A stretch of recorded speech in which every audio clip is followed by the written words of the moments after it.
नमस्कार साथियों, आप सभी का आपका अपने चैनल लर्न एंड शेयर में मैं मनीष पिवाल तहे दिल से स्वागत और अभिनंदन करता हूं। मेरे प्यारे साथियों, मेरे शेर और शेरनी और मेरे काजू कतलियों, हो जाओ तैयार और अब आपको होने वाला है सामाजिक विज्ञान से प्यार। तो हम लोग चैप्टर 2 अध्याय 2 इकोनॉमिक्स का पढ़ रहे थे। नाम था भारतीय अर्थव्यवस्था के क्षेत्र। आज जो हम लोगों को पढ़ना है वो लेक्चर 3 वीडियो 3 हमारा है। ठीक है, अभी तक हम काफी कुछ पढ़ चुके हैं कि कौन कौन से क्षेत्र होते हैं, कैसे गणना की जाती है जीडीपी की। ठीक है, और काफी कुछ है। अब आज हम लोग 2-3 अलग अलग प्रकार के और क्षेत्र हैं, उनके बारे में हम लोग जानेंगे। तो हम लोग शुरू करते हैं आज का हमारा लेक्चर नंबर 3। आज हम लोग क्या पढ़ेंगे कि अतिरिक्त रोजगार का सृजन कैसे हो। भाई हमने लास्ट वीडियो में ही जाना था कि प्राथमिक क्षेत्र का उत्पादन तो कम हो रहा है पर रोजगार आज भी वही ज्यादा है, और तृतीयक और द्वितीयक क्षेत्र में उत्पादन बढ़ा है पर रोजगार नहीं बढ़ रहा है। तो ज्यादा से ज्यादा रोजगार का सृजन कैसे हो, ज्यादा से ज्यादा हम रोजगार कैसे ला सकते हैं, वो सरकार क्या कदम उठा रही है, वो संगठित और असंगठित क्षेत्र भी जानेंगे। और फाइनली क्या है, कुछ महत्वपूर्ण प्रश्नोत्तर भी हम लोग करेंगे। अब सबसे पहला जो है हमारा है कि अतिरिक्त रोजगार का सृजन कैसे हो। तो हम क्षेत्र के हिसाब से देखते हैं, ग्रामीण क्षेत्र में कैसे हो सकता है, शहरी क्षेत्र में कैसे हो सकता है। हर जगह पे क्या होता है, कुछ रोजगार उत्पन्न करने की स्थिति अलग होती है। ठीक है, पर जैसे ग्रामीण क्षेत्र में क्या होता है, जो लोग होते हैं ना वो थोड़े कम पढ़े लिखे होते हैं, गरीब मध्यम वर्ग के लोग होते हैं, तो उनका हिसाब से रोजगार का वहां पे क्या होना चाहिए, उत्पन्न होना चाहिए, रोजगार का सृजन होना चाहिए। सृजन का मतलब क्या होता है, क्रिएट, कैसे हम ज्यादा से ज्यादा रोजगार क्रिएट करें। तो देखो मैंने आपको पहले भी बात हमेशा से समझाता आया हूं, एक बात दिमाग में बिठा करके रखिएगा कि हम लोगों को क्या है, जब उत्पादन बढ़ेगा ना, जब उत्पादन बढ़ेगा तभी क्या होगा, रोजगार बढ़ेगा। तभी क्या होगा, रोजगार बढ़ेगा। मान लो कि अब क्या है, जब उत्पादन ही नहीं हो रहा है, प्रोडक्शन ही नहीं हो रहा है, जैसे भाई कोरोना टाइम पीरियड में फैक्ट्रियां बंद पड़ी थी। जब फैक्ट्रियां बंद पड़ी थी तो हम रोजगार किसको देंगे भैया, हमारा ही काम नहीं चल रहा, हमें क्या रोजगार दोगे। तो क्या होगा, उत्पादन बढ़ना चाहिए। जब उत्पादन बढ़ेगा तो क्या होगा, रोजगार भी बढ़ेगा। और जब रोजगार बढ़ेगा तो हर इंसान की जो प्रति व्यक्ति आय है वो भी बढ़ेगी, और जब आय बढ़ेगी तो जो उसका जीवन स्तर है वो भी सुधरेगा। तो जीवन स्तर भी क्या होगा, सुधरेगा। पर इस उत्पादन के लिए हमें क्या करना पड़ेगा, ज्यादा से ज्यादा क्या करना पड़ेगा, या तो फैक्ट्री हम लोग खोल सकते हैं, हम इंडस्ट्री लगा सकते हैं, हम उद्योग लगा सकते हैं, बिजनेस कर सकते हैं। किसी भी क्षेत्र में, प्राथमिक द्वितीयक या तृतीयक क्षेत्र में है, हम ज्यादा से ज्यादा क्या है, काम करें, उत्पादन हम लोग बढ़ाए, तभी जाकर के रोजगार बढ़ेगा, रोजगार बढ़ेगा तभी आय बढ़ेगी, और आय बढ़ेगी तभी हमारा जीवन स्तर जो है, लिविंग ऑफ स्टैंडर्ड हमारा है वो सुधरेगा। जैसे कि मैं बताता हूं, मैं पहले 1000 कमाता हूं और आज 2000 अगर दिन के कमाता हूं तो मेरे जीवन स्तर में बड़ा बदलाव आएगा। मैं और भी अच्छी चीजें, सुविधाजनक वस्तु अपने लिए खरीदने की कोशिश करूंगा। तो अब ग्रामीण क्षेत्र में किस प्रकार से क्या हो, रोजगार का सृजन हो। ग्रामीण क्षेत्रों में लोगों के रोजगार की वृद्धि के लिए हमें ये काम करने चाहिए। पहला काम, सिंचाई सुविधाओं में सुधार किया जाना चाहिए। अब देखो सिंचाई क्या होती है, जो खेतों में पानी पहुंचाने का जो सिस्टम होता है उसे सिंचाई कहा जाता है। देखो पहले के समय में क्या होता था, कुएं से पानी निकाल करके, ठीक है, फिर वो पानी डाला जाता था। अब क्या है, अब सारी जगह बिल्कुल पाइप की फिटिंग कर दी, मोटर का बटन दबाया, खट, और पूरे खेत में क्या है, पानी पानी हो जाता है। ठीक है, या आपने वो स्प्रिंगल पाइप देखे होंगे, वो एक जगह बीच में खड़ा कर देते हैं और चारों तरफ पानी फेंकते हैं, इधर भी उधर भी इधर भी उधर भी। ठीक है, तो सब पानी पानी हो जाता है। ठीक है, तो सिंचाई सुविधा क्या है, जो पानी पहुंचाने के सिस्टम है उसे हम क्या कह रहे हैं, सिंचाई कह रहे हैं, और इंग्लिश में उसे इरिगेशन कहते हैं। अब ये बात आपको समझो कि यहाँ पे ग्रामीण क्षेत्र में सिंचाई सुविधा की बात क्यों करी, क्योंकि हम लोग जानते हैं कि गांव में क्या है, कृषि क्षेत्र ज्यादा है। गांव में क्या है, लोग कृषि का काम ज्यादा करते हैं, खेतीबाड़ी का ज्यादा काम करते हैं। शहरों वालों के पास उतना टाइम नहीं कि खेतीबाड़ी का काम कर सके, और ना इतनी खाली जमीन। लोग शहरों में रह रहे कैसे वो भी समझ में नहीं आता। ऐसा बिल्कुल छोटा सा मकान है, फिर उसके ऊपर और मकान, उसके ऊपर और मकान, उसके ऊपर और मकान। ठीक है, तो ऐसा है, तो जमीन तो नहीं है लोगों के पास शहरों में, तो जमीन तो कहां है, गाँव में। तो इसलिए कृषि कर सकते हैं, इसलिए क्या करना चाहिए, सिंचाई सुविधाओं को सुधारना चाहिए। दूसरा, ग्रामीण सड़कों का निर्माण किया जाना चाहिए। अब आप बोलोगे सर ये ग्रामीण सड़कों के निर्माण से रोजगार की वृद्धि कैसे होगी। पहली बात तो ग्रामीण सड़कों का जब सड़क बनाओगे तो कुछ लोग काम कर रहे हैं, उनको भी रोजगार मिलेगा, पहली बात है। दूसरी बात क्या है, जैसे मान लो ये जो किसान है, जब ये किसान काम कर रहा है और वहां की ग्रामीण सड़क अच्छी होगी तो ये क्या होगा, जो भी अपना माल होगा, जो भी अपना उत्पादन होगा, वो जल्दी से जल्दी फैक्ट्री में पहुंचा पाएगा, बाजार में पहुंचा पाएगा। जब जल्दी पहुंचा पाएगा तो क्या होगा, वापस आकर के और ज्यादा अच्छी फसल का उत्पादन कर पाएगा। ठीक है, पहली बात। दूसरी बात क्या है, जब अच्छे जल्दी से फैक्ट्री में पहुंच जाएगा, जल्दी से बाजार में पहुंच जाएगा, तो हम लोगों तक भी जल्दी पहुंच जाएगा, तो हम लोगों को भी क्या है, सुविधा हो जाएगी। तो जब ग्रामीण सड़कें सुधर जाएंगी तो वहां पे क्या होगा, परिवहन सिस्टम जो होगा वो बेहतरीन हो जाएगा, और हर काम क्या होगा, जल्दी से हो पाएगा। तो उससे क्या होगा, जो गांव के लोगों को है उनको मदद मिलेगी। परिवहन पर व्यय में वृद्धि की जानी चाहिए। व्यय मतलब क्या होता है? खर्चा। और परिवहन ट्रांसपोर्टेशन, एक जगह से दूसरी जगह जाने का जो हम साधन इस्तेमाल करते हैं उसे परिवहन कहते हैं। तो उसके व्यय में, उसके खर्चे में भी क्या है? वृद्धि करनी चाहिए, बढ़ोतरी हमें करनी चाहिए। किसको? सरकार को करनी चाहिए। मुख्यतः सरकार के ही काम रहेंगे। अब देखो परिवहन पर व्यय क्यों? भाई परिवहन अच्छा होना चाहिए। भाई वहां पे ज्यादा से ज्यादा बसें चले, चाहे सरकारी बसें चले, प्राइवेट चले, चाहे टेम्पू, ऑटो, जीप, ऐसे बहुत सी चीजें चलनी चाहिए। उससे क्या है? जैसे मान लो कि भाई मान लो मैं किसी गांव में रहता हूँ और मेरे से 15 किलोमीटर दूरी ही क्या है? एक कोई बढ़िया सा कस्बा है। 15 किलोमीटर क्या है? एक बढ़िया सा कस्बा है। और उस 15 किलोमीटर के कस्बे पे मुझे अगर बढ़िया साधन मिल जाता है, अगर अच्छा खासा साधन मुझे मिल जाता है, तो मुझे 1 घंटा लगेगा। मैं मान के चलता हूँ 1 घंटा तो नहीं लगता वैसे, तो 1 घंटा मुझे लगेगा। अगर अच्छा साधन, अगर अच्छा मुझे क्या है साधन मिल जाता है, भाई टाइम टू टाइम बस मिले, ठीक है, एक बस छूट गई तो कोई बात नहीं, दूसरी मिल जाए, मैं 1 घंटे में वहां पहुंच जाऊंगा। वहां पर क्या है? अच्छा रोजगार मुझे मिलेगा, फैक्ट्री है वहां पे और अच्छा काम मुझे मिल जाएगा। तो 1 घंटे में मैं पहुंच जाऊंगा, 4-5-6-7 घंटे वहां पर काम करूंगा और 1 घंटे में वापस लौट आऊंगा। कैसे लौटूंगा? जब वहां पे परिवहन का सुविधा अच्छी होगी। और परिवहन कहां पर अच्छा होगा? जहां पर सड़कें अच्छी होंगी। खराब सड़कों पे कोई अपनी बस गाड़ी को खराब नहीं करना चाहता, कोई नहीं चलाता है, ठीक है। तो अच्छी सड़कें होंगी तो यार बढ़िया मक्खन सड़क है, ठीक है, ये बोला जाता है। और यार सड़क तो बिल्कुल मक्खन है, ऐसा बिल्कुल फिसल ही रही है, गाड़ी बस चलती जा रही है, हम नहीं चला रहे। तो ऐसी स्थिति होनी चाहिए। ग्रामीणों को कम ब्याज दरों पर ऋण उपलब्ध कराया जाना चाहिए, कम ब्याज दरों पर, ठीक है। कम, देखो क्या होता है जब हम लोग बैंक से पैसा लेते हैं तो क्या होता है? बैंक, हम जैसे मान लो कि जब हम बैंक से पैसा लेते हैं ना, तो बैंक क्या करता है? जैसे मान लो मैंने बैंक से 1 लाख रुपए लिया, 1 लाख रुपए मैंने बैंक से लिया, तो बैंक इस पे क्या है? कुछ इंटरेस्ट चार्ज करता है, जैसे हम लोग ब्याज कहते हैं हिंदी में। जैसे मान लो साल का 10% चार्ज कर लिया, साल का 10% का मतलब है 10,000, और 1,10,000 जब भी मैं उसे लौटाऊंगा बैंक को पैसा, तो 1,10,000 रुपए मुझे अमाउंट बैंक को लौटाना है। तो क्या है? ब्याज मतलब क्या है? जो ऋण, जो हम उधार ले रहे हैं, 1 लाख रुपए मैंने उधार लिया, ऋण का मतलब उधार है। ऋण, उधार, साख, ये सब एक ही बात है बेटा। तो जो हम लोग उधार ले रहे हैं बैंक से, ऋण जो ले रहे हैं, वो क्या है? सस्ती ब्याज दरों पर देना चाहिए, कम ब्याज दरों पर क्या है? सरकार को देना चाहिए, बैंकों को देना चाहिए। जिससे क्या होगा? अब ग्रामीणों को कम ब्याज दर पर ऋण क्यों दें, उधार हम लोग क्यों दें? क्यों? जिससे कि वो क्या कर सके? अपना छोटा मोटा उद्योग का काम कर सके, कृषि के लिए खेतीबाड़ी कर सके, अच्छे से अच्छे खाद खरीद सके, अच्छे से अच्छे उर्वरक खरीद सके, उर्वरक भी खाद ही होती है बेटा, ठीक है। कीटनाशक खरीद सके, जिससे पेड़ पौधे अगर खराब हो जाते हैं तो उन पर छिड़क करके वो सही कर सकते हैं। तो उनको ऋण देना चाहिए, घर पे कोई छोटा मोटा अपना उद्योग चला सके। इनसे जब उनके पास पैसा होगा तो उससे वापस पैसा बनाने की कोशिश करेंगे। अब देखो, अब सरकार के क्या कदम है? ये जो सरकार के कदम है, ये सभी क्षेत्रों के लिए, शहरी क्षेत्र पे भी, ग्रामीण क्षेत्र पे भी, सरकार को मुख्यतः क्या क्या काम करने चाहिए, ये बात हम लोग यहाँ पे पढ़ने जा रहे हैं। अभी जो पढ़ा वो सिर्फ और सिर्फ ग्रामीण क्षेत्र के विशेष तौर पर पढ़ा था कि ग्रामीण क्षेत्र में क्या क्या ऐसा करना चाहिए जहां पे ग्रामीण क्षेत्र के लोगों के लिए क्या हो? रोजगार का उत्पन्न हो, रोजगार सर्जन हो। ये हम लोगों को जाना।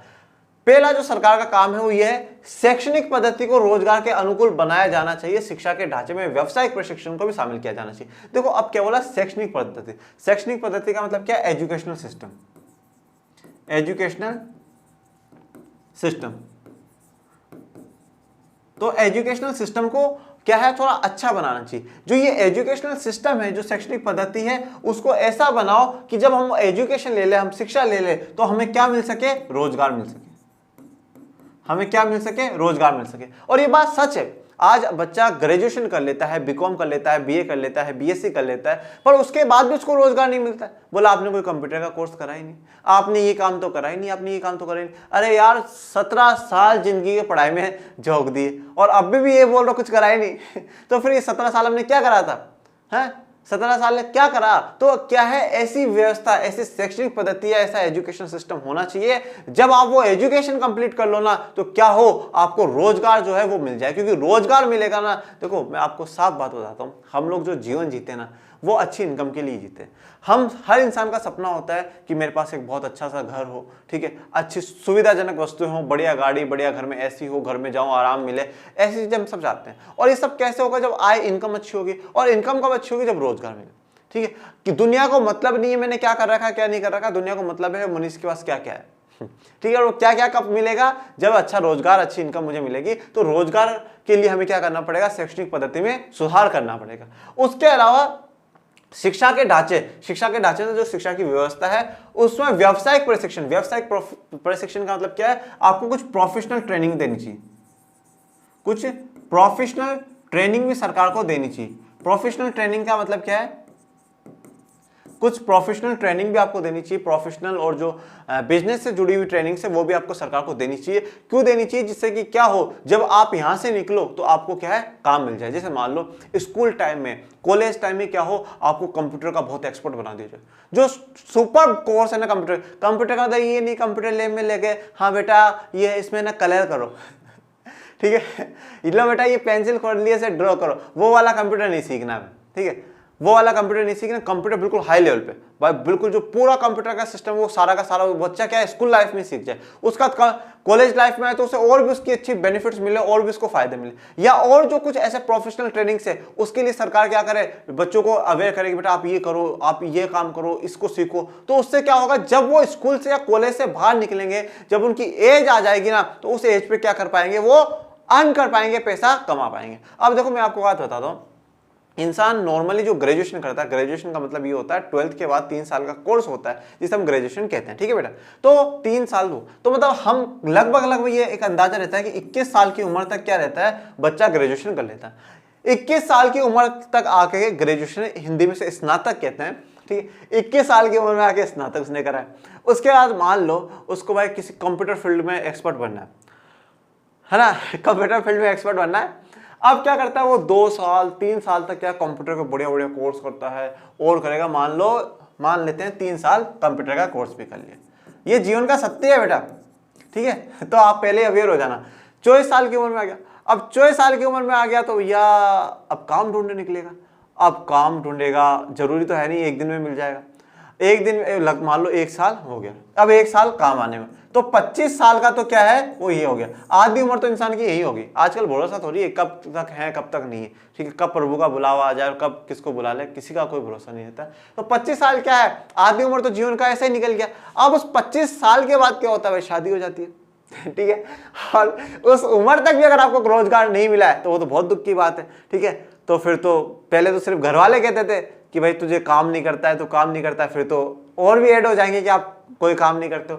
तो क्या होता है 25 साल की एज तक इंसान ऐसे ऐसे दर बदर की ठोकरें खाता रहता है, काम नहीं मिल रहा है और नहीं है, ठीक है। ये स्थिति रहती है, क्यों रहती है, क्योंकि जो हमने पूरी एजुकेशन ली है ना उसमें ये चीज बताई नहीं गई कि रोजगार कैसे पाना है। मैं ये नहीं कहता कि हमारा एजुकेशन सिस्टम पूरी तरीके से खराब है, बहुत अच्छा है। हम इतिहास पढ़ते हैं, सामाजिक पढ़ रहे हैं, विज्ञान पढ़ रहे हैं, बहुत बढ़िया बात पढ़ रहे हैं हम लोग, काफी कुछ अच्छा पढ़ रहे हैं। ये सब कुछ तो सरकारों को पढ़ाना ही चाहिए, बस उसमें थोड़ा सा एडिशन ये कर दे। एक तो क्या हो, खेल कूद के प्रति सरकार बच्चों को जागरूक करे, बच्चों को आते ही मतलब शुरुआत से ही बोल दे, हर स्कूल में ये कंपलसरी हो जाना चाहिए भाई, हर दिन कम से कम 2 घंटे 3 घंटे हर बच्चे को एक ना एक स्पोर्ट में ज्वाइन करो। अगर हर बच्चा एक ना एक खेल स्पोर्ट ज्वाइन कर लेना, मैं आपको कह रहा हूं ये ओलंपिक में अमेरिका चाइना हमारे कहीं टच नहीं होते, ठीक है ना, कहीं पर भी टच नहीं होते हमारे। पर जरूरत है कि हमें क्या हो वैसी व्यवस्था वैसी सुविधाएं मिले। मैं आपको एक स्पोर्ट्स से रिलेटेड बात बताऊंगा, पर अभी आगे बताऊंगा। तो व्यावसायिक प्रशिक्षण भी सरकार को देना चाहिए। सरकार को कुटीर एवं लघु उद्योग, कृषि आधारित एवं हस्तशिल्प उद्योगों को प्रोत्साहन देना चाहिए। कुटीर मतलब क्या होता है, कॉटेज इंडस्ट्री। कुटीर का मतलब क्या होता है कि भाई आप घर में ही लेकर के कोई अपना छोटा मोटा उद्योग काम करना शुरू कर दो। आपको ना तो कोई बड़े औजारों की मशीनों की जरूरत है, अपना खुद का ही काम घर पे शुरू कर दो। तो ऐसे कुटीर, ठीक है, जो घर में आप कर सको। कुटीर मतलब कुटिया भी होता है ना, कुटिया में मतलब अपने घर में आप ऐसा रोजगार शुरू कर दो। और लघु उद्योग, लघु मतलब कोई छोटा मोटा रोजगार, जैसे मान लो कि भाई मैं टीचर हूं और मैंने घर पे अपने कोचिंग खोल लिया, एक रूम में कोचिंग खोल लिया। अब क्या है, ये लघु उद्योग है, एक उद्योग तो नहीं कह सकते, ये सेवा क्षेत्र में आ जाता है। उद्योग अलग हो जाता है, जो क्या करता है सेवा का वस्तुओं का उत्पादन करता है, ठीक है। जैसे मान लो कि कोई आंटी जी है, तो वो आंटी जी क्या कर रही है, सिलाई मशीन का काम करती है। पहले उन्होंने एक सिलाई मशीन करी, फिर 2 लेकर के आ गई, 3 लेकर के आ गई, बहुत काम उनके पास, पूरे गांव का काम उनके पास हो गया। तो क्या हुआ, अब वो 3 लेडीज को और काम पर रख लेगी, तो खुद का तो रोजगार चल ही रहा है, बल्कि उन्होंने 3 को और क्या कर दिया, रोजगार दे दिया। तो कुटीर और लघु उद्योग को भी सरकार को बढ़ावा देना चाहिए। उसके अलावा कृषि आधारित, कृषि के आधार पर कोई उद्योग हो रहा है उसको बढ़ावा दें। और हस्तशिल्प उद्योग, हस्तशिल्प मतलब हम हाथों से जो काम करते हैं उस पर भी सरकार को बढ़ावा देना चाहिए, उनको ऋण सस्ता देना चाहिए, सस्ती साख उपलब्ध कराना चाहिए ताकि लोग नए उद्योग लगा सके। लोगों को क्या दे, सस्ती साख दे, ठीक है, आसान सस्ती ब्याज दर पे क्या है, लोगों को उधार दे, ऋण दे, जिससे क्या हो लोग उद्योग लगा सके, अपना बिजनेस कर सके, अपनी फैक्ट्री इंडस्ट्री लगा सके। चाहे पहले वो छोटा लगाए, फिर धीरे धीरे बढ़ाते बढ़ाते वो बड़ा कर सकते हैं। गहन पूंजी तकनीक की जगह मजदूर गहन तकनीक अपनाई जानी चाहिए। देखो अब ये बात क्या होती है, जो हम लोग काम करते हैं ना वो हम दो तरीकों से करवा सकते हैं। जो भी हम लोग काम कर रहे हैं वो हम लोग दो तरीकों से करवा सकते हैं। एक तरीका तो क्या है, गहन पूंजी तकनीक का है, ठीक है, एक तरीका तो जो है गहन पूंजी तकनीक का है, और जो दूसरा तरीका है वो गहन मजदूर तकनीक का है। पूंजी तरीके वाले में क्या होता है कि जो आप है ना, आप मजदूर का कम इस्तेमाल करते हो और आप किसका ज्यादा इस्तेमाल कर रहे हो, आप मशीन का ज्यादा इस्तेमाल कर रहे हो। आप क्या है, ज्यादा इस्तेमाल किसका कर रहे हो, मशीन का करो।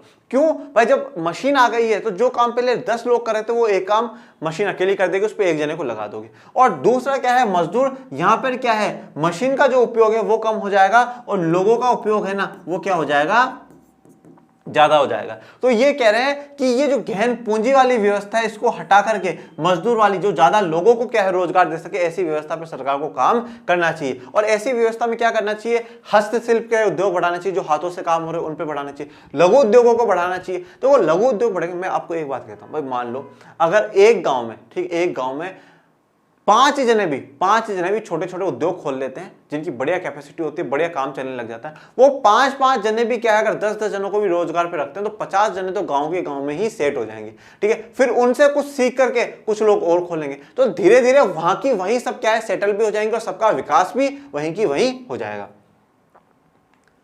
विदेशी निवेश को प्रोत्साहित किया जाना चाहिए, इससे रोजगार सृजन में वृद्धि होगी। विदेशी निवेश क्या था भैया, फॉरेन डायरेक्ट इन्वेस्टमेंट, प्रत्यक्ष विदेशी निवेश हम लोग पढ़ चुके थे, ठीक है भाई। विदेशी निवेश का मतलब क्या था, कोई बाहर की कंपनी आकर के हमारे यहाँ पे फैक्ट्री लगाए, और जब वो फैक्ट्री लगाएगी तो मैंने आपको फायदों में पढ़ाया था विकास वाले चैप्टर में कि जब वो आएगी तो रोजगार का सृजन होगा। क्यों, क्योंकि वो मजदूर तो वहां से लेकर के नहीं आएगी, मजदूर तो हमारे ही होंगे, सीईओ यहाँ का बनेगा वो बनेगा, एचआर बनेगा वो बनेगा, ठीक है। तो जो वहां की टॉप मैनेजिंग पोस्ट में होंगे वही लोग होंगे, सिर्फ वो तो वहां से बैठा बैठा कंट्रोल करेगा उसको। तो रोजगार का सृजन होगा, इसलिए क्या है, विदेशी निवेश को भी सरकार को बढ़ावा देना चाहिए।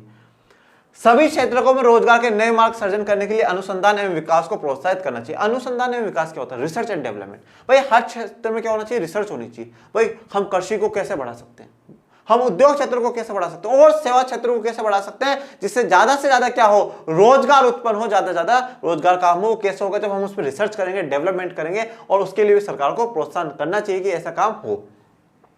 व्यापारिक कार्य विधियों के विकास और रोजगार के लिए सरकार को नीतियां बनानी चाहिए। व्यापारिक कार्य विधियां मतलब जो व्यापार हो रहा है, जो ट्रेड हो रहा है, उसके लिए भी सरकार को क्या करनी चाहिए, उसके विकास के लिए और रोजगार के लिए सरकार को नीतियां, पॉलिसी बनानी चाहिए, जिससे लोग क्या ज्यादा से ज्यादा रोजगार पा सके।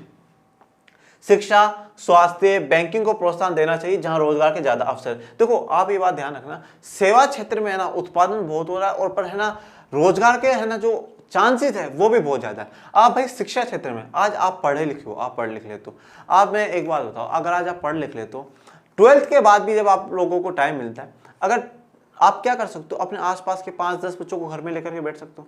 5-10 बच्चों को अगर आप घर में लेकर के बैठ के, छोटी क्लास के लो, 6, 7, 8 के, अगर आपने उन हर बच्चे से 500 रुपए भी लिए और आपने 10 बच्चे भी लेकर के बैठ के आप महीने के 5000 रुपए कमाने लगे, आपका कुछ ही नहीं लग रहा है, घर में बैठो, आओ कॉपी पेन लो, उससे पढ़ा दो, ठीक है, आप 5000 रुपए घर बैठे क्या है कमा रहे हो। तो ये शिक्षा का क्षेत्र क्या है, आपको क्या है, रोजगार दे रहा है। ऐसा ही भाई स्वास्थ्य का क्षेत्र, स्वास्थ्य का क्षेत्र है, आपने मान लो नर्सिंग कर ली, मैं डॉक्टर तक भी नहीं जाता, नर्सिंग कर ली, जब आपने नर्सिंग कर ली तो आप किसी हॉस्पिटल में वहां तो ज्वाइन कर ही सकते हो। उसके अलावा क्या है भाई, आसपास में कभी कोई बीमार हो गया, आपको बुलाएगा, अरे आओ आओ भाई साहब हमारे यहाँ क्या है, बीमार हो गया, ठीक है, जाओ, उसको सुई लगाई, उसको 200 रुपए लिए, 500 रुपए लिए, घर पे आ गए। फिर कभी हो गया महीने में अगर ऐसे 100 केस भी मिल गए और आपने सबसे 500 रुपए ले लिए, तो भैया बढ़िया अच्छा खासा 50,000 तो आप ऐसे से ही कमा लोगे। तो ये ऐसा होता भी है, ऐसा होता भी है, छोटा मोटा अपना क्लिनिक खोल लो तो बहुत पैसा हम लोग इन क्षेत्रों से कमा सकते हैं। बैंकिंग के क्षेत्र में अगर आप लग जाते हो तो वहां से भी खूब पैसा है, खूब रोजगार का सृजन हो सकता है। तो ऐसे क्षेत्रों पर सरकार को ज्यादा ध्यान देना चाहिए जहां से रोजगार का सृजन ज्यादा हो। अब आ जाते हैं नरेगा। नरेगा की जो फुल फॉर्म है वो है national Rural Employment Generation act, ठीक है। इसका ये 2005 में लाया गया था, फिर बाद में इसका नाम बदल दिया गया था, महात्मा गांधी नरेगा कर दिया गया था, Mahatma Gandhi National Rural Employment Generation Act कर दिया गया था इसको, ठीक है। तो ये महात्मा गांधी के नाम पर चलाया गया था। और क्यों चलाया गया था, क्योंकि ये पहली बात नरेगा जो है वो गाँव में चलाया गया है, और महात्मा गांधी जी का सपना था कि गाँव का विकास पहले होना चाहिए, क्योंकि गाँव में भारत की आत्मा बसती है, जो सोल है वो क्या है, गाँव में बसता है। सभी ग्रामीण मजदूरों को वर्ष में 100 दिनों का रोजगार उपलब्ध कराना, 1/3 प्रस्तावित रोजगार महिलाओं के लिए आरक्षित रखना है। भाई जो ग्रामीण मजदूर है उनको 100 दिनों का काम किया है सरकार देगी, 100 दिनों के काम की जो गारंटी है वो सरकार देगी, और उसमें से 1/3 जो रोजगार है किसके, महिलाओं के लिए आरक्षित होना चाहिए। मतलब जितने भी रोजगार आप दोगे उसमें से 1/3 महिलाओं को दो। मतलब मान लो कि हम लोगों ने क्या करा, 200 लोगों को रोजगार दिया। कितनों को रोजगार दिया? 200 लोगों को रोजगार दिया। कम से कम 200 में से क्या है, 66 तो महिलाएं होनी चाहिए, ये जरूरी है। ज्यादा हो तो कोई बुरी बात नहीं है, पर 66 तो महिलाएं होनी चाहिए।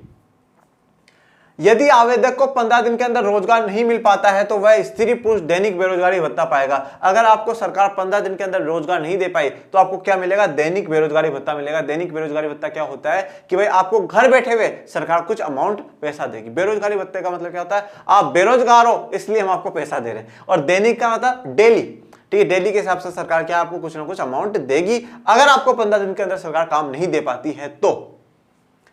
इसके अंतर्गत उस तरह के कामों को वरीयता दी जाएगी जिनसे भविष्य में भूमि से उत्पादन बढ़ाने की मदद मिलेगी। तो ऐसे कामों को वरीयता का मतलब क्या होता है, प्रायोरिटी देना, प्राथमिकता देना। जैसे आप लोग भी पढ़ते होंगे तो आप भी क्या है, प्राथमिकता देते होंगे। यार पहले मैं 2 घंटे मैथ्स को पढ़ लेती हूँ या पढ़ लेता हूँ, मैं यार अब 1 घंटे साइंस को पढ़ लेता हूँ, अब उसके बाद मैं क्या करूंगा, हिंदी पढ़ लेता हूँ, फिर इंग्लिश पढ़ लेता हूँ, फिर सबसे आखिरी में जाकर के याद आता होगा यार सामाजिक तो रह ही गया, अब सामाजिक को पढ़ लेता हूँ। तो पर सामाजिक को सबसे नीचे मत रखा करो, ठीक है, बहुत अच्छे मार्क्स आ सकते हैं, ठीक है, आप उसे पढ़ा करो। तो वरीयता हम लोग क्या है, प्रायोरिटी देते हैं, ये काम पहले, ये काम पहले, ये। तो हम ऐसे काम वहां पे करवाते हैं जिससे क्या हो, ज्यादा से ज्यादा आने वाले समय में उत्पादन बढ़ सके, भूमि से भी उत्पादन बढ़ सके और भी अच्छे काम हो सके। जैसे आपको यहाँ पे दिख रहा होगा अलग अलग प्रकार के काम चल रहे हैं, लोग यहाँ पर भी काम कर रहे हैं, यहाँ पे खेती बाड़ी का काम चल रहा है और चल रहा है, ठीक है, मजदूरी का काम चल रहा है। तो यहाँ पे लोग, सरकार काम प्रोवाइड उन लोगों को करवा देती है जिससे कि आगे जाकर के उत्पादन बढ़ेगा। पंचायत को योजना बनाने और लागू करने की शक्तियां प्रदान करना, रोजगार सर्जन करना। देखो अब पंचायत हम लोग संघवाद में पढ़ चुके हैं पंचायती राज के बारे में। तो पंचायत के पास क्या होती है, पावर होती है, वो योजना बनाए और सरकार तक भेजे। योजना मतलब पॉलिसी बनाए और सरकार तक भेजे कि इतने लोगों को हमारे काम की जरूरत है, आप इनको काम प्रोवाइड कराओ, और लागू करे। जब सरकार काम दे दे तो उनको लागू करे, लोगों को लगवाए और रोजगार का सर्जन करे। ज्यादा से ज्यादा ऐसा रोजगार ढूंढे पंचायत की जिससे कि लोगों को हम सरकार लगा सकती हो। अब आ जाते हैं संगठित क्षेत्र में और असंगठित क्षेत्र में। देखो क्षेत्र को क्या है, 2 आधारों पे और बांटा जाता है, संगठित और असंगठित। मुख्य तो जो आधार है वो प्राथमिक, द्वितीयक और तृतीयक क्षेत्रीय। अब ये संगठित और असंगठित क्या है, संगठित का मतलब क्या होता है, एक होना, यूनाइट होकर के काम करना, वो संगठित है। पर यहाँ पर जो संगठित का मतलब ये है जिनको कहीं ना कहीं सरकार रेगुलेट कर रही, जिनको कहीं ना कहीं क्या है, सरकार चला रही है या सरकार का प्रत्यक्ष या अप्रत्यक्ष रूप से उन पर क्या है, निगरानी है, वो संगठित क्षेत्र में आ जाते हैं। और असंगठित क्षेत्र क्या है, जिन पर सरकार का कोई कंट्रोल नहीं हो पा रहा, या सरकार का उनके पास आंकड़ा नहीं है, डाटा नहीं है, तो भी वो असंगठित में आ जाएंगे। दोनों के में हम अंतर जानते हैं। संगठित क्षेत्र में वे उद्यम अथवा कार्य स्थान आते हैं जहां रोजगार की अवधि नियमित होती है और इसलिए लोगों के पास सुनिश्चित काम होता है। ठीक है, उद्यम मतलब कोई बिजनेस है, या कार्य स्थान वो कोई भी जहां पर हम लोग काम करें, वो सारे आते हैं जहां पर अवधि नियमित हो, मतलब क्या हो, टाइम फिक्स्ड हो। भाई जैसे सरकार की नौकरी मजेदार है, भाई मैं 60 साल का जब तक नहीं हो जाऊंगा मुझे कोई नहीं हटाएगा। तो अवधि क्या है, नियमित है, फिक्स्ड होती है कि भाई आप इससे पहले इसको नहीं हटाओगे, और इसलिए लोगों के पास सुनिश्चित काम होता है। तो अब मुझे पता है कि 60 साल तक तो मेरा जीवन मस्ती मस्ती, मुझे कुछ काम करना ही नहीं है और मुझे किसी बात की चिंता फिक्र है ही नहीं, तो काम उसके पास क्या है, बढ़िया रहता है। वे क्षेत्र सरकार द्वारा पंजीकृत होते हैं और उन्हें सरकारी नियमों एवं विनियमों का अनुपालन करना पड़ता है। अब देखो ये भी हो सकता है कि कुछ प्राइवेट सेक्टर भी हो जो सरकार से क्या हो, पंजीकृत हो। पंजीकृत का मतलब क्या होता है, रजिस्टर्ड। पंजीकृत का मतलब क्या है, रजिस्टर्ड। वो सरकार से रजिस्टर्ड है, सरकार के पास उनका पूरा आंकड़ा, उनका पूरा डाटा है, और जब सरकार के पास आपका पूरा आंकड़ा और डाटा है तो उन्हें सरकारी नियमों और विनियमों, मतलब जो सरकार के रूल्स और रेगुलेशंस है वो मानने पड़ेंगे। सरकार के जो रूल्स एंड रेगुलेशंस है वो उनको क्या है, मानने ही पड़ेंगे, कि जो सरकार कह रही है वो बातें उनको माननी पड़ेगी। अनुपालन मतलब उनको फॉलो करना पड़ेगा। तो अगर कोई प्राइवेट सेक्टर है या और भी है, वो भी अगर सरकार से पंजीकृत है, मतलब मैंने क्या कहा था, प्रत्यक्ष या अप्रत्यक्ष रूप से, डायरेक्ट या इनडायरेक्ट क्या है, सरकार उस पर निगरानी कर रही है, तो सरकार के पास डाटा है तो निगरानी कर ही रही है ना उस पर, तो वो रूल्स और रेगुलेशन उनको माननी ही पड़ेगी। इन नियमों एवं विनियमों का अनेक विधियों मतलब अलग अलग तरीकों से, जैसे कारखाना अधिनियम, ठीक है, एक क्या है अधिनियम मतलब एक्ट बना दिया, कारखाना वर्कशॉप का जो है एक्ट बना दिया। न्यूनतम मजदूरी अधिनियम मिनिमम वेजेस एक्ट बनाया, सरकार ने कह दिया कि कोई भी इंसान अगर कहीं काम करता है तो उसको कम से कम इतना तो पेमेंट करना ही पड़ेगा। देखो दो बातें होती है, एक आता है वेजेस और एक आता है सैलरी, ठीक है, मजदूरी और वेतन दोनों में फर्क होता है, एक आता है वेजेस और एक है सैलरी, ठीक है। तो ये जो मजदूरी वेजेस है इसे हम मजदूरी भी कहते हैं और इसे हम लोग क्या कहते हैं, सैलरी को तनख्वाह कह सकते हैं या वेतन कहते हैं हम लोग, ठीक है। तो वेजेस जो मजदूरी होती है वो आपको डेली बेसिस पे मिलती है, जैसे मजदूर ने काम करा तो उसको 500 रुपए दे दिए, ठीक है। पर सैलरी क्या है महीने के बाद आती है, पूरा मंथ कंप्लीट होने का जितना भी काम होता है वो आ जाती है। तो क्या हो न्यूनतम मजदूरी अधिनियम मतलब आपको न्यूनतम कम से कम इतना तो एक दिन का या इतना देना होगा, या वो महीने का भी टोटल करके सरकार बता देती है इतना तो किसी कंपनी को अपने मजदूर को या अपने जो एम्प्लॉय है उनको देना होगा। सेवानुदान अधिनियम, सेवानुदान अधिनियम क्या होता है, जब कोई इंसान रिटायर्ड होता है ना, जब इंसान रिटायर्ड होता है तो दो चीजें आती हैं, एक तो आती है हमारे पास ग्रेचुइटी हम जिसे कहते हैं, ग्रेचुइटी हम जिसे कहते हैं, ठीक है, और एक होती है पेंशन।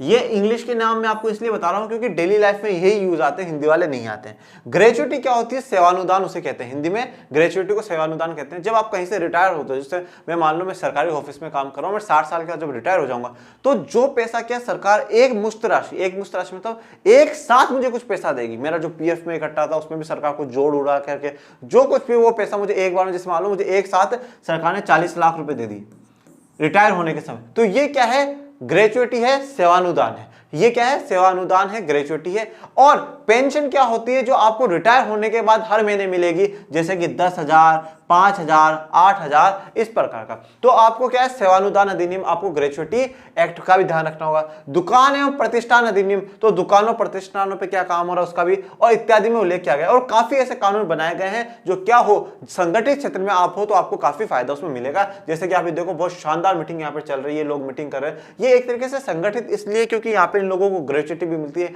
पेंशन का तो मैं नहीं कह सकता, पेंशन तो बंद हो जाती है धीरे धीरे, पर ग्रेचुइटी भी देती है और काफी फैसिलिटीज क्या है संगठित क्षेत्र देता है अपने एम्प्लॉइज को। इसे संगठित क्षेत्र कहते हैं क्योंकि इसकी कुछ औपचारिक प्रक्रिया एवं कार्यविधि होती है। कुछ औपचारिक है मतलब कुछ फॉर्मेलिटीज आपको करनी पड़ेगी, आपको फॉर्म भरना पड़ेगा, आपको एग्जाम देना पड़ सकता है, आपको इंटरव्यू देना पड़ सकता है, ठीक है। और कुछ कार्यविधि है, कुछ काम करने के तरीके हैं, कुछ कानून है, आपको वो मान करके ही काम करने पड़ेंगे। इसीलिए हम लोग क्या कह रहे हैं, संगठित कह रहे हैं। संगठित का मतलब क्या हो रहा है कि भाई सरकार के पास उस चीज का डाटा है, मतलब बस इतनी बात आप ध्यान में रखो, सरकार के पास उसके आंकड़े हैं, डाटा है, और जब सरकार के पास आंकड़ा और डाटा है तो सरकार आप पर नजर रख रही है, ये बात आप ध्यान रखना। सवेतन छुट्टी, अवकाश काल में भुगतान, भविष्य निधि, सेवानुदान इत्यादि पाते हैं, ठीक है। तो आपको क्या है, अवकाश काल में आप छुट्टी ले तो भी आपको पैसा मिल जाता है। भविष्य निधि मतलब आपके फ्यूचर के लिए भी सरकार बचा करके रखती है, ठीक है। सेवानुदान आपके लिए ग्रेचुइटी हम बात कर ही चुके हैं। वे चिकित्सीय लाभ पाने के हकदार होते हैं और नियमों के अनुसार कारखाना मालिक को पेयजल और सुरक्षित कार्य पर्यावरण जैसी सुविधाओं को सुनिश्चित करना होता है। तो चिकित्सीय लाभ पाने के हकदार होते हैं भाई, उनको जो जिस कंपनी में या सरकार के जिस ऑफिस में काम करे वो सरकार उनको हेल्थ फैसिलिटी भी प्रोवाइड करवाती है। और कारखाना मालिक, अगर आप कहीं प्राइवेट में काम करो, कारखाना मालिक की जिम्मेदारी है कि आपको पीने का पानी और सुरक्षित कार्य पर्यावरण मिले। मतलब ऐसा ना हो मशीन टूट रही, कभी भी मुझ पर गिर करके मैं ऊपर पहुंच सकता हूं, ऐसी व्यवस्था नहीं होनी चाहिए। कार्य पर्यावरण है वो अच्छा और साफ सुथरा ही रहना चाहिए। जब वे सेवानिवृत्त होते हैं तो पेंशन भी वे प्राप्त करते हैं। सेवानिवृत्त मतलब जब वो रिटायर्ड हो जाते हैं तो उनको पेंशन भी मिलती है, ये बात मैं आपको बता चुका हूं। अब आ जाते हैं असंगठित क्षेत्र में। संगठित की जो व्यवस्था है वो बिल्कुल उसके विपरीत असंगठित क्षेत्र में आ जाएंगी। छोटी छोटी और बिखरी इकाइयों जो अधिकांश सरकारी नियंत्रण से बाहर होती है से निर्मित होते हैं। भाई सरकारी नियंत्रण से बाहर है, सरकार के कंट्रोल से बाहर है, सरकार का उन पर कंट्रोल नहीं है, तो प्रत्यक्ष रूप से न प्रत्यक्ष रूप से तो सरकार का कंट्रोल वहां पर नहीं होता है। इस क्षेत्र के नियम और विनियम तो होते हैं परंतु उनका अनुपालन नहीं होता है। वे कम वेतन वाले रोजगार है और प्राय नियमित नहीं है। देखो अब क्या है, नियम और विनियम तो यहाँ पर भी बना रखे सरकार ने, रूल्स एंड रेगुलेशन बना रखे, पर क्या है अब सरकार के पास उनका डाटा नहीं है तो सरकार उन पर नजर नहीं रख पा रही कि भाई ये हमारे रूल्स एंड रेगुलेशन मान भी रहे या नहीं मान रहे। अगर नजर होती, उनका डाटा होता तो सरकार क्या फट देनी नजर रख लेती कि हाँ ये हमारे रूल्स और रेगुलेशन को नहीं मान रहे। तो वहां क्या है, रूल्स एंड रेगुलेशन है, नियम विनियम है, पर लोग अनुपालन नहीं कर रहे। यहाँ पे कम वेतन मिलता है, जो मजदूरी अधिनियम है उससे भी कम वेतन दे रहा है, और नियमित नहीं है, रेगुलर नहीं है इनका काम, कभी छूट जाता है, कभी मिल जाता है, कभी छूट जाता है, फिर कभी मिल जाता है। यहाँ अतिरिक्त समय में काम करने वाले सवेतन छुट्टी, अवकाश, बीमारी के कारण छुट्टी इत्यादि का कोई प्रावधान नहीं है। यहाँ पे आपको कोई फैसिलिटी नहीं मिलती, ना तो आपको हेल्थ की फैसिलिटी है, ना आपको छुट्टी के समय की फैसिलिटी है। आप जितना काम करोगे उतना ही पैसा मिलेगा, और जब आपकी मालिक की इच्छा हो गई आपको निकालने की तो वो निकाल देगा। जैसे कि ये देखो, आपको ये लोग काम कर रहे हैं, और ये लोग क्या होता है, असंगठित क्षेत्र के छोटी छोटी बिखरी हुई इकाइयों में भी होते हैं। ये एक भी नहीं होते हैं, एक होंगे तो क्या होंगे कि ये दबाव बना सकते हैं मालिक पे, उन पर ये ऐसा काम नहीं कर पाते। रोजगार सुरक्षित नहीं, बिल्कुल भी नहीं है। आज है कल है नहीं, रोजगार पता नहीं, पर जब तक चल रहा है जब तक ठीक है। श्रमिकों को बिना किसी कारण काम से भी हटाया जा सकता है। अब देखो, मान लो भाई मालिक ने बोला, अरे भाई जा मेरे घर से वो काम करके आ जा। नौकर ने बोला मैं तो नहीं करूंगा, मैं यहाँ फैक्ट्री में काम करने के लिए आया हूँ, आपके घर के काम करने के लिए आया हूँ। तो वो मना कर देगा, जैसे मना कर दो, तूने मुझे मना करा, कैसे करा तूने मुझे, तो उसको निकाल देगा। तो यहाँ पर क्या है, जो काम होता है, जो नौकरी दी जाती है वो मालिक की इच्छा से दी जाती है। मालिक अगर खुश है तो आप हमेशा काम करते रहो, और मालिक अगर नाराज हो गया तो वो आपको उसी दिन काम से निकाल दे। कुछ मौसमों में जब काम कम होता है तो कुछ लोगों को काम से छुट्टी दे दी जाती है, तो कभी कभार क्या होता है, काम भी कम हो जाता है। जब काम कम हो जाता है तो कुछ लोगों को निकाल दिया जाता है। जैसे कोरोना के समय लोगों का काम बिल्कुल पिट गया, काम है ही नहीं, वो घर वाले ही काम चला लेते हैं, तो फिर वो दूसरों को रोजगार क्यों देंगे, तो रोजगार नहीं देंगे तो परेशानी हो जाएगी। बहुत से लोग नियोक्ता की पसंद पर निर्भर होते हैं। नियोक्ता मतलब जो मालिक है उसकी पसंद पे ही आधारित काम लोग करते हैं। इस क्षेत्र में काफी संख्या में लोग अपने अपने छोटे कार्यों जैसे सड़कों पर विक्रय अथवा मरम्मत कार्य में स्वतः नियोजित है। अब क्या है, काफी लोग क्या है, खुद का ही काम करते हैं। स्वतः नियोजित का मतलब है सेल्फ एम्प्लॉयड, खुद ही काम कर रहे हैं, सेल्फ एम्प्लॉयड। सेल्फ एम्प्लॉयड है, स्वतः नियोजित है, खुद का काम ही कर रहे हैं। भाई सड़क पे कोई छोटी दुकान खोल ली, ठीक है, ठेला लेकर के एक जगह से दूसरी जगह घूम के आ जाते हैं, बेच के आ जाते हैं सामान। ऐसे कामों में लोग क्या है, ज्यादा इन्वॉल्व है। तो अब आ जाते हैं भैया, अब भी हमारे पास आ चुके हैं क्वेश्चन एंड आंसर्स। तो अब हम आज की जो जितना भी टॉपिक हम लोगों ने पढ़ा है उसके क्वेश्चन आंसर से, कुछ लास्ट की वीडियोस में बच्चे मुझे कह रहे थे सर आप पूरा क्वेश्चन का रिवीजन नहीं करा रहे हो। बेटा अपन ने अब से क्या करना शुरू कर दिया है कि वीडियो के एंड में क्वेश्चन और आंसर जो भी उस टॉपिक से रिलेटेड होते हैं वो अपन वहीं कर लेते हैं, जिससे आपको क्या हो, आसानी हो और वो वीडियो और टॉपिक दोनों क्लियर आपको हो जाए। आज का जो पहला क्वेश्चन है, स्पष्ट कीजिए कि अधिक रोजगार पैदा करने के लिए क्या क्या कदम उठाने चाहिए। अगर ये यहाँ पर पूछता ग्रामीण क्षेत्र में क्या करने चाहिए तो आप ग्रामीण क्षेत्र वाले लिख देते, पर इसने पूछा सिर्फ रोजगार पैदा करने के लिए, तो जितने भी सरकार के कदम थे वो सारे के सारे आप लिख सकते हो। जैसे कि शैक्षणिक पद्धति में सुधार करना और व्यावसायिक प्रशिक्षण देना, कुटीर और लघु उद्योग सरकार खुलाए ज्यादा ज्यादा, ठीक है, सस्ती साख सस्ती आधार पर लोन दे उनको, गहन पूंजी की जगह क्या है, मजदूर तकनीक को अपनाए, विदेशी निवेश को बढ़ावा दे, अनुसंधान और विकास केंद्र ज्यादा से ज्यादा खोले जिससे हर क्षेत्र का क्या हो, विकास हो, ठीक है, व्यापारिक गतिविधियों को बढ़ाए और शिक्षा, स्वास्थ्य, बैंकिंग जैसे जगहों पे क्या है, ज्यादा रोजगार का अवसर प्रदान करे। अब संगठित क्षेत्रों के और असंगठित क्षेत्र के बीच में आपको अंतर बताना है, तो मैं बता देता हूं जल्दी जल्दी।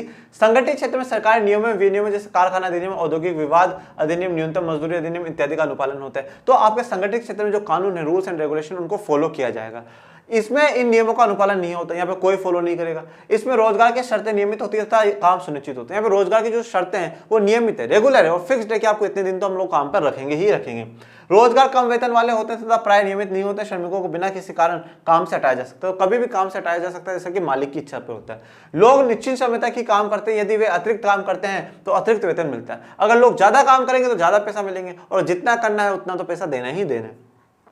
इसमें लोगों के काम का समय निश्चित नहीं होता है तथा अतिरिक्त समय में काम का भी कोई प्रावधान नहीं है। मतलब आप ज्यादा देर भी काम कर दोगे तो कोई फर्क नहीं पड़ता है मालिक को। लोगों को नियमित मासिक वेतन मिलता है, मतलब मासिक मतलब हर महीने का उनको वेतन मिलता है।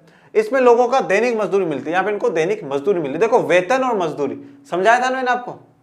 श्रमिक सवेतन छुट्टी अवकाश काल में भुगतान, पेंशन, भविष्य निधि लाभ इत्यादि पाते हैं, सारी सुविधा पा रहे हैं। इसमें दूसरे लाभों का कोई प्रावधान नहीं, इसमें कोई भी लाभ मजदूर को नहीं मिलता। तीसरा, असंगठित क्षेत्र में मजदूरों के समक्ष आने वाली किन्हीं 3 समस्याओं का वर्णन किए। अब असंगठित क्षेत्र में जो लोग मजदूर काम कर रहे हैं उनके सामने क्या क्या समस्याएं आती हैं वो देखो। ये क्षेत्र सरकारी नियम एवं विनियमों को नहीं मानता। तो ये क्षेत्र क्या होता है, सरकारी नियम विनियमों को नहीं मान रहा, तो लोगों को क्या जो सरकार की तरफ से फैसिलिटी आ रही है वो पता नहीं होता और ये लोग उसको भी नहीं ले पाते हैं। इन्हें निम्न वेतन मिलता है, इन्हें कम वेतन मिलता है, न्यूनतम मजदूरी तय नहीं होती, साथ ही रोजगार भी नियमित नहीं होता, तो रोजगार भी इनका फिक्स्ड नहीं। यहाँ अतिरिक्त समय में काम करने, सवेतन छुट्टी, अवकाश और बीमारी के कारण छुट्टी इत्यादि का प्रावधान नहीं है, तो ऐसा कोई भी प्रावधान इनके पास नहीं है। नौकरी असुरक्षित है, श्रमिकों को बिना किसी कारण काम से हटाया जाता है, जैसे जब काम कम होता है तो उन्हें छुट्टी दे दी जाती है या बाहर निकाल दिया जाता है। इसमें बहुत से लोग अपने अपने छोटे कार्य जैसे सड़कों पर विक्रय का काम करते हैं। ये बात हम सारी बातें पढ़ चुके हैं और इसी के साथ जो आज का हमारा वीडियो नंबर लेक्चर नंबर 3 है वो कंप्लीट हो चुका है। बट अभी ये चैप्टर कंप्लीट नहीं हुआ, इसमें हमें सार्वजनिक क्षेत्र, निजी क्षेत्र भी पढ़ना है और ये भी पढ़ना है कि असंगठित क्षेत्र के जो श्रमिक है उनका संरक्षण कैसे किया जाए, उनको कैसे बचाया जाए, उनको किस प्रकार से अधिकार दिलाया जाए, ये भी हमें आने वाले अगले लेक्चर में हम लोग पढ़ेंगे। इस वीडियो में अगर आपको कोई भी दिक्कत आई हो तो आप मुझे कमेंट बॉक्स में जरूर पूछें। बाकी अच्छा लगा हो तो मेरे शेयर नहीं, मेरे काजू कतली ताबड़तोड़ कमेंट कर दो कि सर अब हम हो चुके हैं तैयार और हमें होने लगा है सामाजिक विज्ञान से प्यार। और हर बच्चे तक गांव शहर गली गली में क्या है आपके अपने चैनल लर्न एंड शेयर को पहुंचा दो। मतलब क्या करना है, लाइक कर दो, शेयर कर दो, सब्सक्राइब कर दो, अपने घरों में रहो, सुरक्षित रहो। Thank you so much.